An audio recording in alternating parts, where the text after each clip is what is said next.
Assalamualaikum warahmatullahi wabarakatuh. Innal hamdalillah nahmaduhu wa nasta'inuhu wa nastaghfiruh wa na'udzu billahi min sururi anfusina wa min sayyiati a'malina. Man yahdihillahu fala mudhillalah wa man yudlil fala hadiyalah. Asyhadu an la ilaha illallah wahdahu la syarikalah wa asyhadu anna Muhammadan abduhu wa rasuluhu la nabiyya wal rasula ba'dah.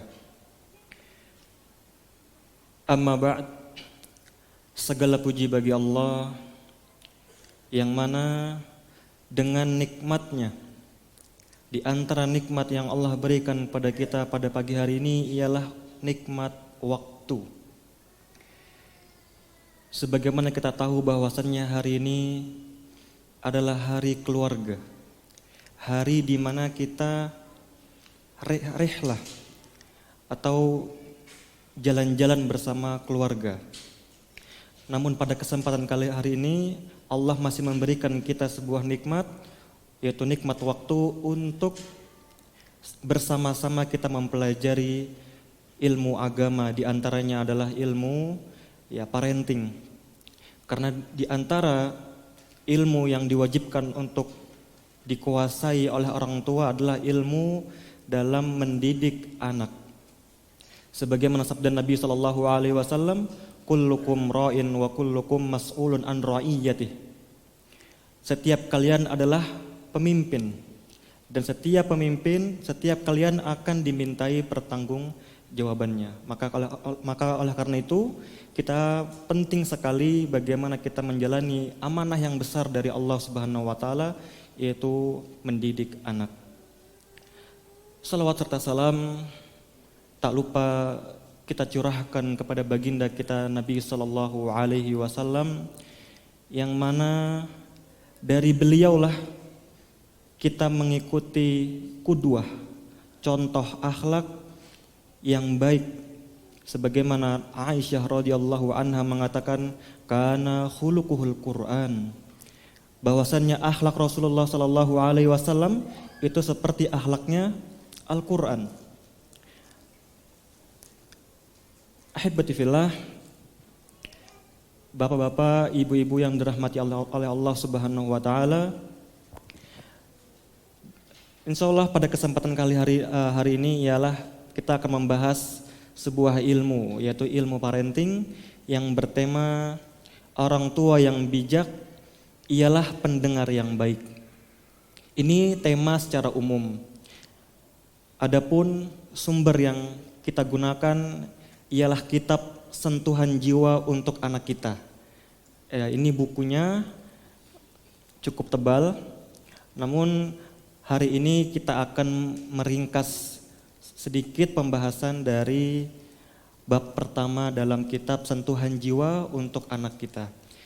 Nah, pengarang ini, penulis kitab ini Dr. Muhammad Badri. Beliau merupakan salah satu dosen psikolog di salah satu perguruan di Mesir. Ya, insya Allah beliau di dalam bidangnya lah, di dalam bidang pendidikan anak. Kalau dalam buku bahasa Arabnya berjudul Al-Lumsatul Al-Insaniyah, sentuhan manusiawi. Nah, langsung saja kita masuk ke pembahasan karena untuk menyingkat waktu.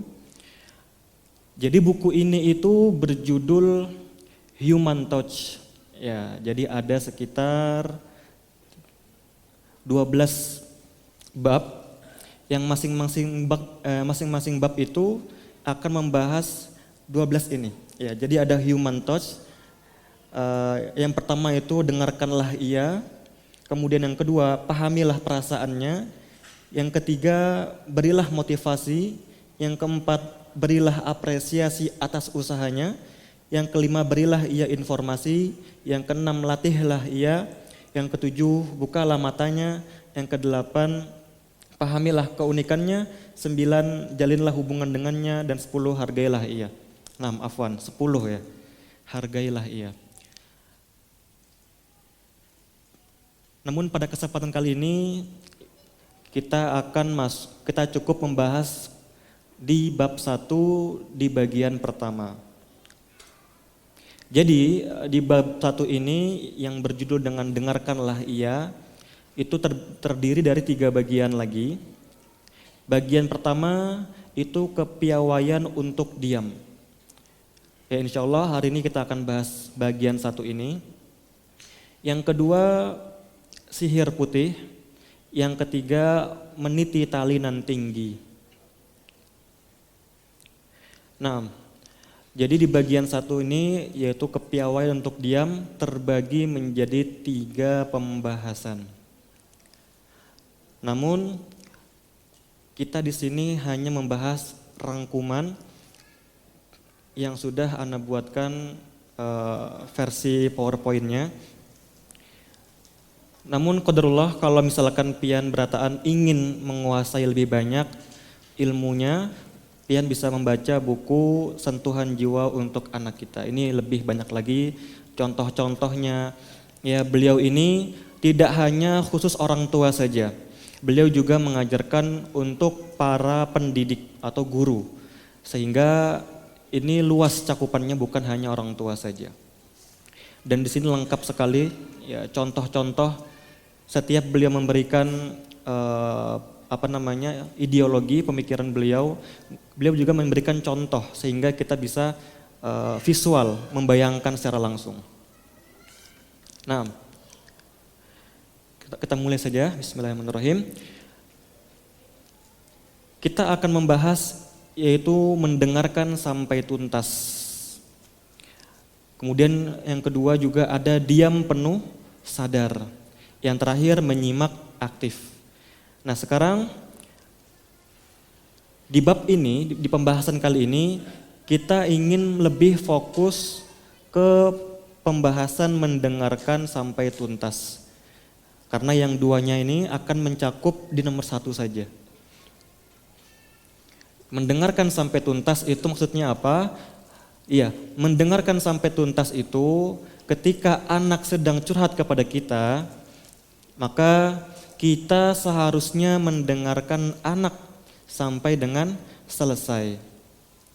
Nah, terkadang yang sering terjadi pada orang tua, bahkan para ustadz dan ustazah, ketika anak itu mengeluh atau curhat kepada kita, kita lebih banyak diam apa berbicara? Berbicara. Jadi seharusnya yang terjadi ketika anak itu bercerita atau mengeluhkan sesuatu kepada kita, ya kita harusnya diam dahulu sampai dengan selesai baru kita ikut berbicara. Nah, sebagaimana kisahnya Rasulullah SAW ketika beliau bertemu dengan pamannya Utbah bin Rabi'ah.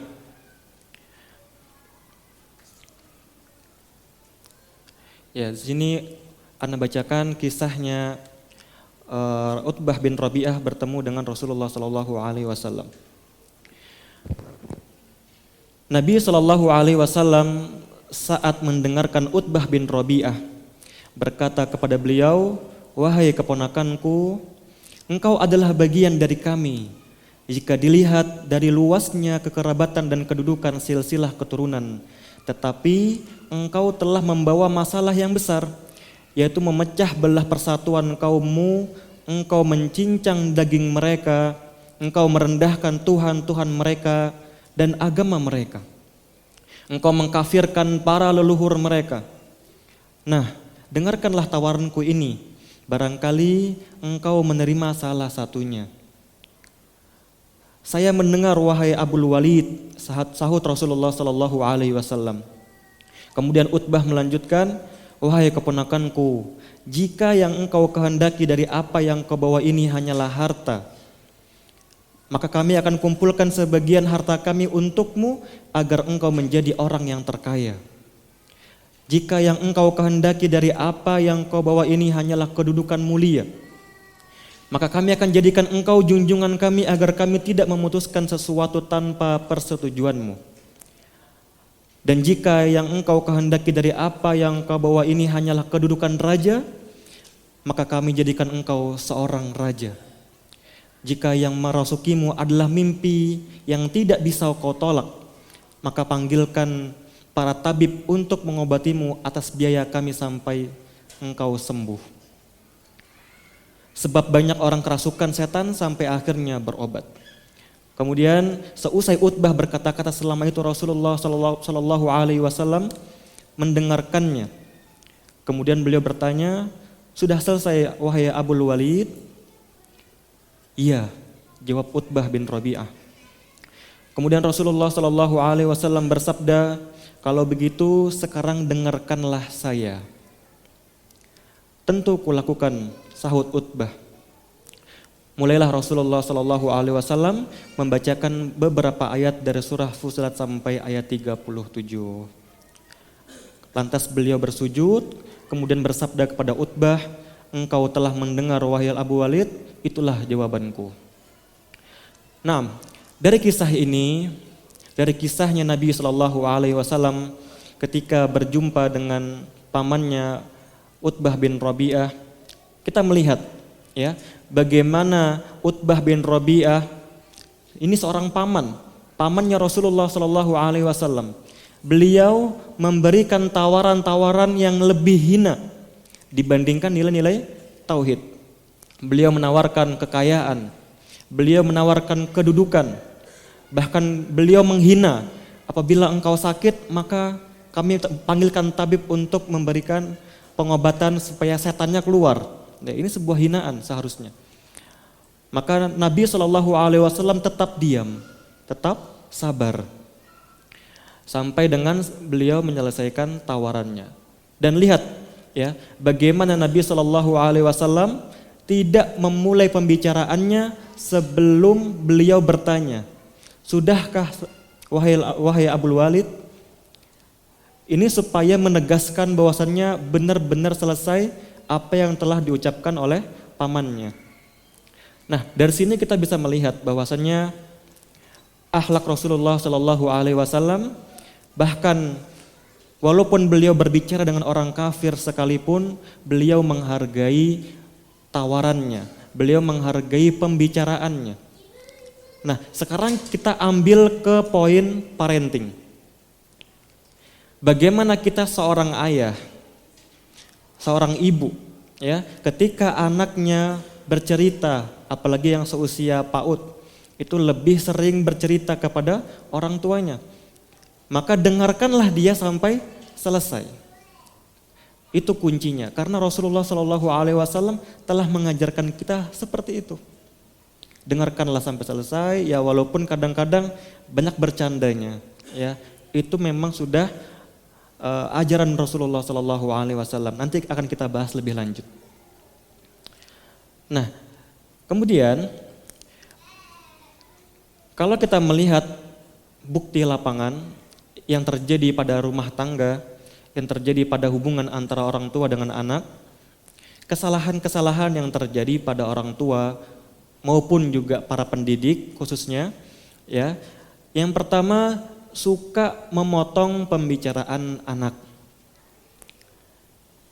Misalnya anak sedang bercerita atau mengeluhkan kalau di sekolah dia terkena bully misalnya. Namun orang tuanya ketika mendengarkan ada WA masuk. Akhirnya dia mengalihkan tatapannya ke anak dengan membuka WhatsApp-nya.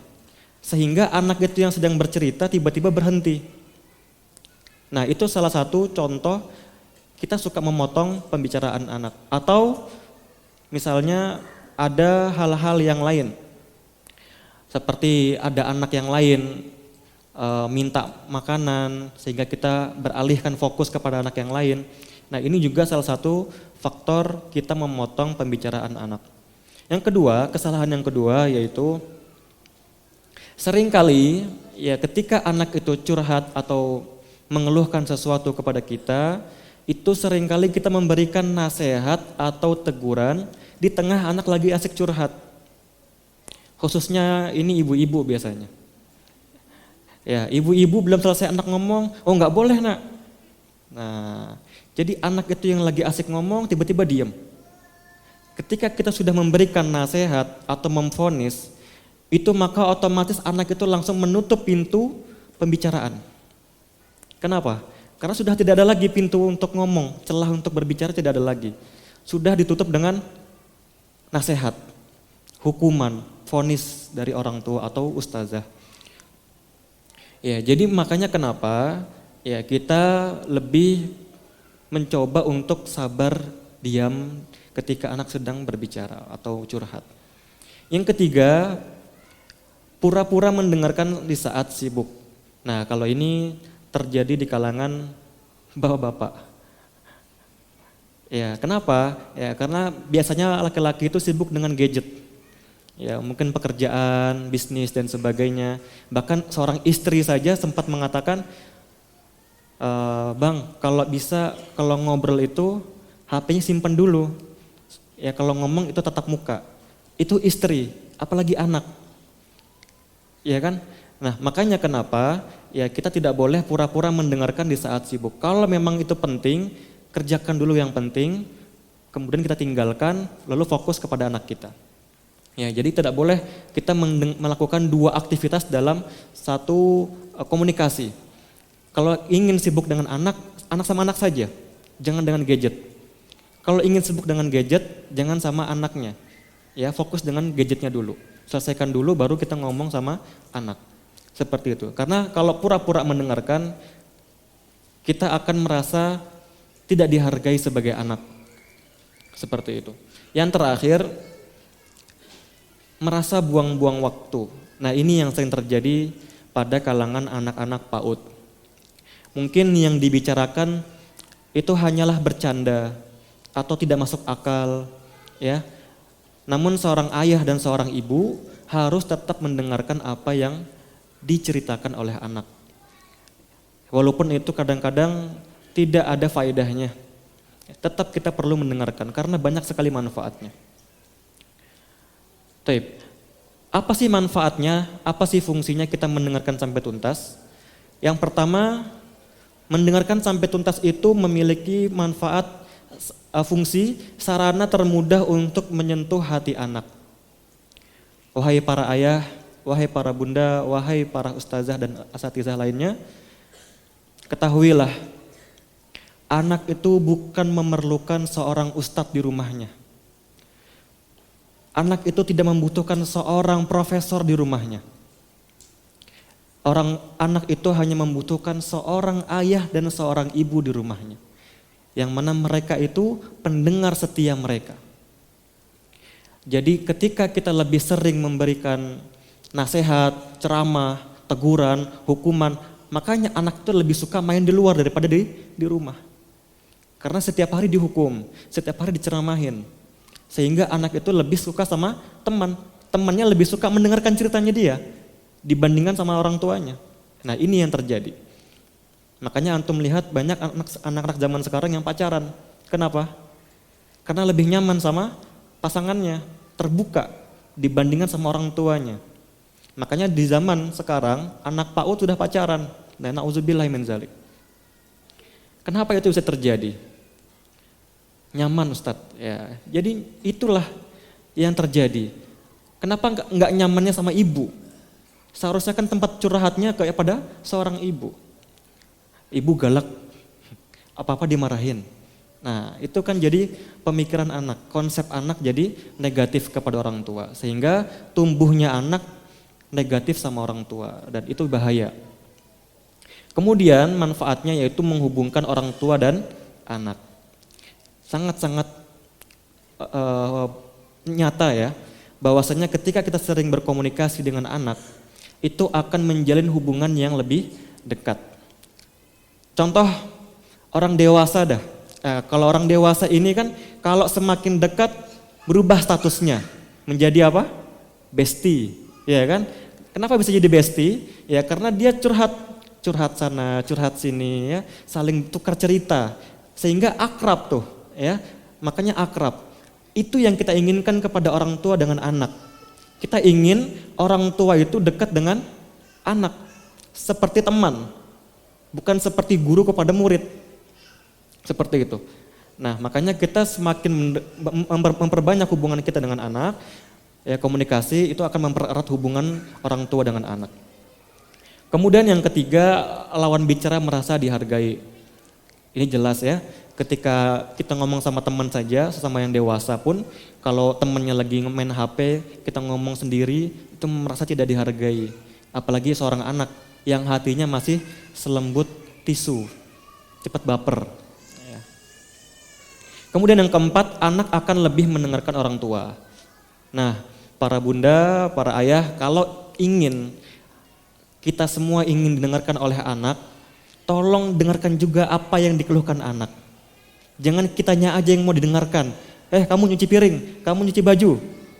Gantian, kita juga ingin mendengarkan cerita anak, seperti itu. Ya, jadi harus adil. Jangan cuma satu arah aja. Anak juga ingin didengarkan suaranya. Yang keempat, yang terakhir, mengetahui sebab masalah yang sebenarnya terjadi. Ya, ini supaya tidak ada salah paham. Seperti kasus yang saya alami ketika di pondok, ketika itu ada anak yang sedang menangis. Ketika anak tanya, kenapa menangis? Dipukul fulan. Wah, gimana ceritanya? Dipukul di muka Ustadz. Kalau anak mengambil satu cerita tanpa selesai cerita awalnya sampai akhir, maka pasti anak menghukum orang yang mukul. Tapi setelah Anda panggil cerita dari awal, teman-teman yang lain, narasumber yang lain, dan Anda dengarkan semua sampai dari awal sampai akhir, ternyata yang menangis ini menghina bapaknya yang mukul. Sehingga ketika kita mendengarkan sampai tuntas, hilanglah kesalahpahaman kita sebagai orang tua maupun pendidik. Jadi dua-duanya salah. Ya kan? Bukan cuma satu yang salah, tapi dua-duanya juga salah. Maka inilah pentingnya kita mendengarkan sampai tuntas. Wahai orang tua, wahai para pendidik, menjadi pendengar yang bagus lebih penting daripada pembicara yang detil. Ya, seperti yang Anda bilang tadi, sesuai tema kita, orang tua yang bijak ialah pendengar yang baik. Jadi anak itu hanya ingin didengarkan, bukan banyak-banyak dimarahin atau dinasehatin. Seperti itu. Jadi mulai sekarang ya kita mulai merubah diri kita, kebiasaan kita untuk lebih banyak diam ketika anak sedang curhat atau cerita. Nah, konsepnya adalah ya, ini sebenarnya intinya nih. Konsepnya adalah semakin bagus orang tua, semakin bagus para pendidik mendengarkan anak atau murid, maka anak semakin terbuka kepada orang tua. Terbukti enggak? Terbukti. Makanya jangan sampai orang tua ini kalah dengan temannya, apalagi bukan mahramnya. Mereka lebih asik curhat sama temannya dibandingkan sama orang tuanya. Maka orang tua yang hebat kalau orang tuanya bisa membuka hati anak. Itu orang tua yang berhasil berarti. Ketika ada masalah, Umi, Ana suka sama fulanah misalkan. Curhat dia sama ibunya. Kalau memang itu suka dengan lawan jenis, itu berarti orang tuanya berhasil. Kenapa? Karena dia mencurhatkan isi hatinya kepada orang tuanya. Tinggal orang tuanya yang meluruskan. Nah, jadi inilah konsepnya, intinya ya. Semakin kita bagus komunikasi dengan anak, maka anak akan terbuka hatinya, berani curhat sama orang tua. Seperti itu. Nah, apakah kita masih suka memotong pembicaraan anak atau murid? Jika masih, maka mulailah melatih diri dari sekarang. Nah, jadi di sini dalam buku ini penulis memberikan tips cara agar kita bisa mendengarkan sampai tuntas. Tahapan yang pertama yaitu mendengarkan dengan penuh kesadaran. Yang kedua, menjadikan anak sebagai pusat perhatian. Yang ketiga, belajar bersabar. Yang keempat, yang terakhir, benar-benar mementingkan seorang anak. Nah, di tahap yang pertama, Mendengarkan dengan penuh kesadaran itu seperti apa? Yang pertama, dengarkanlah dengan fokus. Artinya fokus kita, perhatian kita hanya ke anak ini, bukan ke anak yang lain, atau ke masakan, atau ke pekerjaan. Nah, fokuskan ke anak yang sedang curhat ini. Makanya dalam BK, ya kalau kita training BK itu, dulu Wana pernah ikut training BK, psikolog mengatasi anak yang sedang bermasalah di sekolahan, itu kalau memanggil anak atau menasehati anak, itu hanya boleh 4 mata. Jangan di depan umum anak-anak yang lain misalkan, nggak boleh. Kita panggil dia ke ruangan kita atau ke kamar kita, 4 mata. Jangan di depan adik-adiknya atau kakak-kakaknya, nanti dia malu. Seperti itu. Yang kedua, tinggalkan pekerjaan atau kesibukan yang sedang kita kerjakan. Seperti halnya seorang ibu yang sedang masak. Kalau misalkan seorang ibu yang sedang masak, kedatangan seorang anak yang ingin curhat, pian pilih. Pian ingin melanjutkan masaknya atau menunda masaknya. Kalau tidak memungkinkan menunda masakannya, takut gosong, maka bisa kita tunda waktu ngobrol bersama anak. Nak, tunggu ya sampai bunda selesai masak. Nah, itu boleh. Jangan melanjutkan pembicaraan sedangkan kita sedang sibuk memasak. Yang ketiga, posisi duduk jangan jauh dari anak. Ketika anak ikut pelatihan, itu kalau ketika ingin menasehati anak atau seorang murid, itu posisinya di samping kita. Sehingga kita bisa merangkul anak, bukan di depan. Kalau di depan itu seakan-akan dia merasa terhakimi. Itu yang anak pelajari ketika di seminar BK ya, pengasuhan anak itu. Jadi ketika kita ingin menasehati anak atau murid, itu posisinya di sebelah kita. Sehingga kita bisa merangkul ketika dia sedang menangis, ya, ketika sedang dia galau dan lain-lain ya. Jadi jangan terlalu jauh. Yang keempat, tataplah matanya dan perhatikan kata-katanya. Nah, ini yang terpenting, yaitu adalah kontak mata. Sebagaimana kita dulu ketika belajar di kelas, itu kita diwajibkan melihat mata ustadznya, ustazahnya. Kenapa? Karena itulah titik fokus kita ketika belajar. Ya, jadi kita melihat matanya, kontak mata. Yang kelima, nah ini yang sering terjadi, jangan suruh anak buru-buru menyelesaikan pembicaraan. Biarkan saja dia menghabiskan ceritanya walaupun panjang. Biarkan saja. Yang terakhir, berikan respons ketika anak bercerita, baik menggunakan mimik wajah atau ujaran tertentu. Contohnya, misalnya dia sedang bercerita, kita memberikan, oh begitu ya, atau kita mengangguk-mengangguk, atau mengatakan, terus bagaimana lagi? Ya, itu artinya kita ingin penasaran dengan ceritanya. Tetap memberikan respon, jangan diem aja. Itu juga nggak bagus. Nah, tadi tahap yang pertama mendengarkan dengan penuh kesadaran. Yang kedua, menjadikan anak sebagai pusat perhatian. Apa maksudnya? Yang pertama, fokuskan pandangan ke anak. Ya, sudah kita bahas tadi sebelumnya. Yang kedua, jangan berpikir tentang siapa kita dan apa kedudukan kita. Nah, ini yang anak katakan tadi. Jangan kita merasa lebih tinggi derajatnya sebagai orang tua, lebih tinggi usianya, lebih lama kita berpendidikan, sedangkan anak yang masih PAUD misalkan, jangan samakan kedudukan kita dengan mereka. Posisikan kita dengan mereka. Ya, makanya ketika kita bertemu dengan seorang bayi, kita pasti melakukan hal-hal yang lucu, ya, ketawa-ketawa, kemudian memasang muka jelek supaya dia ketawa. Itu yang kita inginkan. Kita juga menurunkan posisi kita kepada anak kita yang sedang berumur usia PAUD. Jadi jangan merasa lebih dewasa. Kemudian yang terakhir, berpikirlah lebih banyak tentang apa yang ingin anak ceritakan. Ya, tadi seperti Anda bilang, terus bagaimana lagi? Oh begitu ya. Nah, itu kita gali apa yang terjadi di anak. Keluhan anak itu apa? Yang ketiga yaitu belajar sabar. Ini semua masalah pasti kuncinya adalah sabar.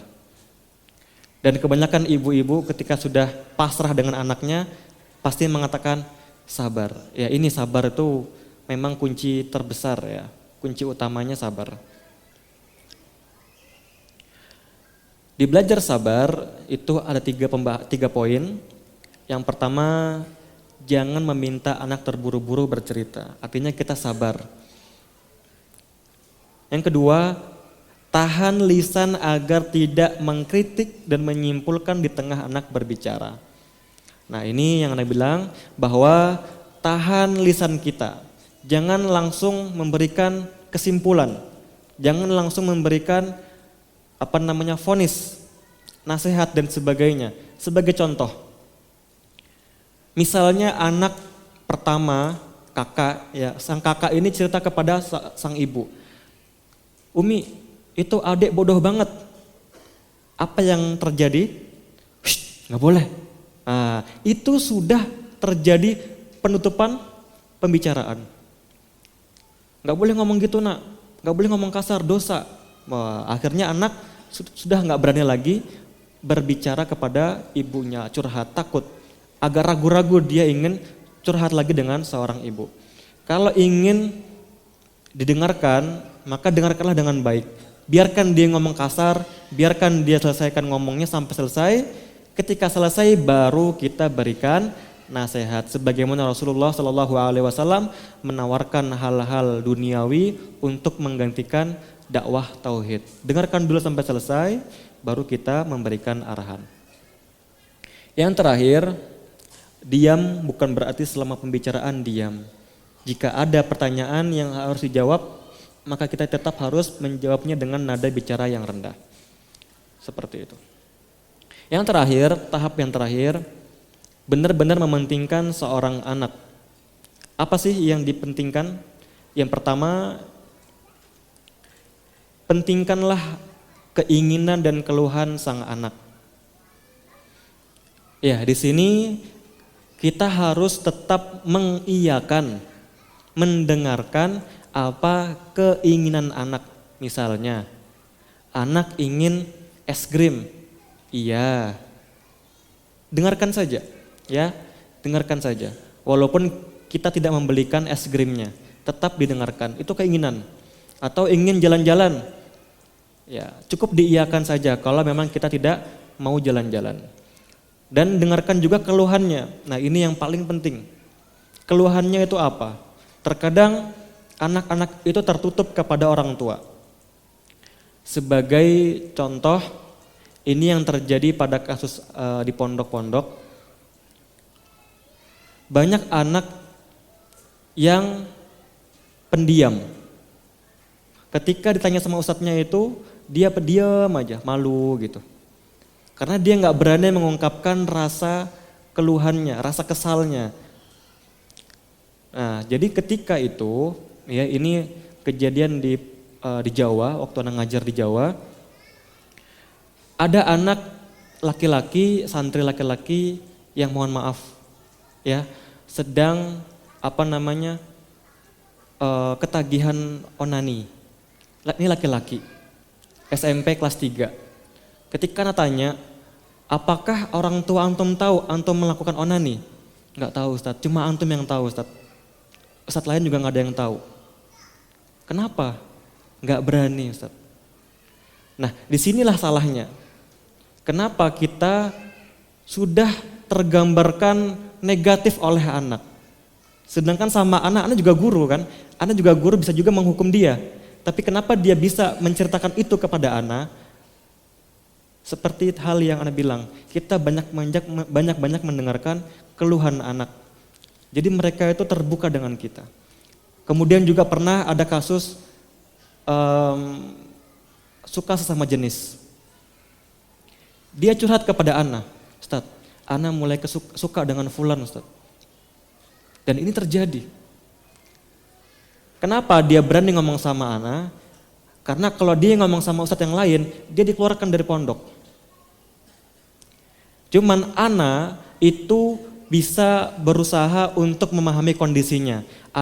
Ana memberikan arahan sama dia supaya dia itu tidak terjerumus sampai sana. Tidak terjerumus lebih dalam lagi. Makanya ana mengarahkan dia, coba antum habiskan waktu ke hal-hal yang positif, banyak olahraga, ya, jauhkan teman-teman yang antum merasa suka dengannya. Ya, kita arahkan, bukan kita hukum. Nah, ini yang terjadi pada pondok-pondok. Makanya sampai ada statement di santri itu, jangan suka mengadu sama ustadz. Kenapa? Langsung dihukum. Nah, itu yang terjadi pada pondok pesantren yang sekarang. Anak tidak berani mengeluhkan problem self, ya, masalah pribadinya kepada orang lain. Bahkan sama orang tua dia nggak berani.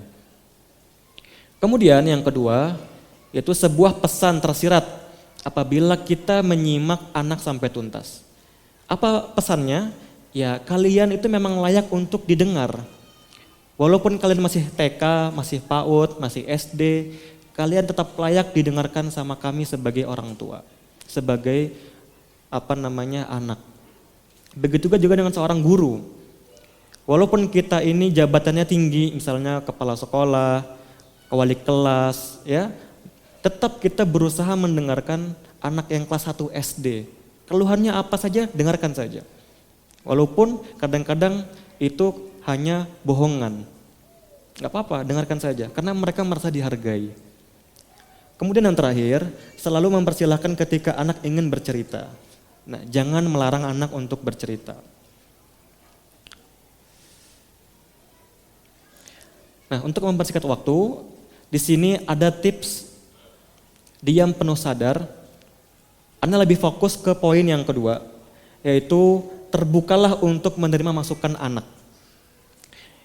Kenapa? Ini alami pribadi ketika waktu di keluarga besar dan anak masih SMA waktu itu. Suara kami itu tidak pernah didengar sama orang-orang dewasa. Seakan-akan kami ini masih anak-anak, belum cukup umur. Ya, mereka hanya mementingkan suara-suara seumuran mereka. Nah, ini yang seharusnya tidak boleh terjadi. Tetap didengarkan, tetap diberikan apresiasi, walaupun tidak sependapat dengan anak. Makanya kita harus terbuka menerima kritik dan saran dari seorang murid, dari seorang anak, tetap kita terima masukan dan kritikannya. Karena ini akan membuat anak merasa dihargai. Nah, apakah Anda ingin mereka berbicara kepada Anda dengan jujur apa adanya? Pertanyaannya, apakah bisa? Jawabannya sangat-sangat bisa. Caranya adalah perhatikan dan dengarkanlah semua perkataan mereka dengan seksama, dengan fokus sampai selesai. Yang terakhir, menyimak dengan penuh perhatian dan penghormatan adalah pujian sekaligus penghargaan terpenting yang Anda berikan kepada anak atau murid. Walaupun kita nggak merasakan itu kita nggak merasakan hal itu di anak kita. Tapi anak itu merasakan halnya, ya. Kita nggak bisa melihat, oh anak merasa dihargai, kita nggak bisa melihat, tapi anaklah yang merasakan. Nah, makanya kenapa ada anak-anak yang cerewet, ya, anak yang aktif berbicara, karena orang tuanya juga mengajarkan seperti itu. Tapi anak pernah mendapatkan kelas 3 SMP, kelas 2 SMP, pendiam aja. Bahkan di kelas itu tidak ada responnya. Bahkan dulu di PAUD juga ada, kata istri Ana, belum bisa ngomong. Gak bisa ngomong sama sekali di PAUD. Nah, ini kenapa? Karena orang tuanya jarang memberikan waktu untuk anak ngobrol. Kebanyakan orang tua yang memberikan nasihat kepada anak. Anak tidak diberikan kesempatan untuk memberikan suara seperti itu. Ya, jadi tolong hargai mereka ketika mereka berbicara, walaupun usia mereka itu masih dini atau PAUD. Nah, kesimpulannya yang bisa Anda sampaikan, jadilah orang tua, jadilah seorang pendidik yang setia mendengarkan curhatan anak. Kemudian yang kedua, luangkan waktu untuk mendengarkan keluh kesah mereka. Yang terakhir, kalau bukan kepada kita, maka ia akan curhat kepada siapa lagi. Naam, barakallahu fikum. Itu yang bisa Ana sampaikan. Waktunya sudah habis. Mohon maaf apabila masih banyak kekurangan dan terlalu buru-buru karena terkejar dengan waktu yang singkat. Kalau Pian ingin membaca lebih banyak lagi ilmunya, silakan Pian bisa baca di buku Sentuhan Jiwa untuk Anak Kita. Ini lengkap sekali bukunya, dari A sampai Z insya Allah ada contoh-contohnya, sehingga Pian bisa langsung praktek. Satu hari satu permasalahan misalkan, itu juga udah bagus. Nah, kemudian Ana ucapkan jazakumullah khairan kepada para panitia, dan Ana merasa diberikan suatu pengalaman yang luar biasa bisa bertemu dengan wali murid, dan apalagi wali muridnya wali murid PAUD ya. Ini baru pertama kali juga Ana di depan sini berbicara masalah parenting untuk usia PAUD sebenarnya. Kemudian Ana ucapkan terima kasih banyak kepada bapak-bapak, ibu-ibu yang sudah memberikan kesempatan waktunya untuk hadir di pertemuan kita pada hari ini. Sebagai penutup, mari kita tutup dengan doa kafaratul majlis. Subhanakallahumma bihamdika asyhadu an la ilaha illa anta astaghfiruka wa atubu ilaik. Assalamualaikum warahmatullahi wabarakatuh.